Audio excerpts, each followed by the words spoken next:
Hey beautiful, I hope you're doing well, staying hydrated, and actually getting some sleep. Today, you along with Zani will discuss about Wuthering Waves version 2.3 and 2.4 banners. But before we jump in, here's a quick disclaimer. Everything in this video is based on speculation from a source called Wuthering, so take it with a grain of salt. Alright then, let's talk about version 2.3 banners. So in phase 1 of version 2.3, we can expect Queen Zani banner. Queen Zani is expected to be a 5-star Spectro character. And here's the interesting part. She might be wielding either a gauntlet or a sword, and could have 2 different forms. Plus, she's rumored to work with the Spectro Frazzle mechanic. Now, I know a lot of you have been waiting for Zani since forever, so stay strong. Don't lose patience and keep saving. I don't want to see any oops. I accidentally pulled on another banner. Regrets in the comments. Alongside Zani, we're also expecting Phoebe's rerun. If you don't know, Phoebe is a 5-star Spectro DPS who wields a rectifier and was the first character to really make use of the Spectro Frazzle debuff. Her confession state makes her amazing at applying debuffs, while her absolution state lets her deal some serious damage. And the best part,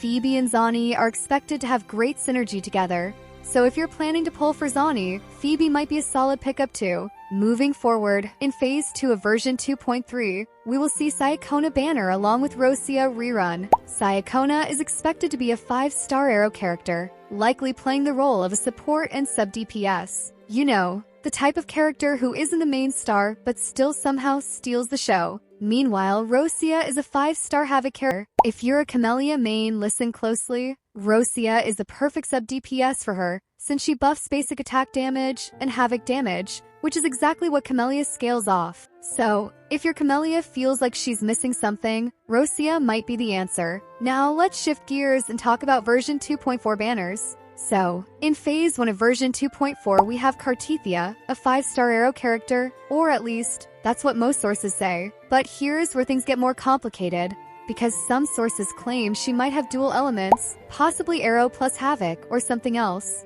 Now, I take this with caution, because dual element characters aren't exactly common, but hey, if true, it could be a game changer. What we do know for sure is that she's a sword user. Then, in phase 2 of version 2.4, we're expecting Lupa, a 5-star fusion DPS. There is not much to talk about Lupa, but she's a liberation damage dealer who boosts basic attack and fusion damage buffs. But here's the catch. Her kit revolves around HP reduction mechanic. That's right. The lower her HP, the more insane her damage output becomes. So if you enjoy high-risk, high-reward gameplay, Lupa is definitely one to keep an eye on. Now let's talk rerun banners in version 2.4. Because this is where things get a little spicy. It's expected that Carlotta will have her rerun in phase 1, while Chongli will have hers in phase 2. Now, I know what you're thinking. Wait, Chongli rerun? Her banner is literally running right now. And you'd be absolutely right to question it. But here's the thing, both Chongli and Carlotta are supposedly getting new skins in version 2.4. And if we look at history, when Jinchi got her skin in version 2.0, she had a rerun banner alongside it. So if the pattern holds,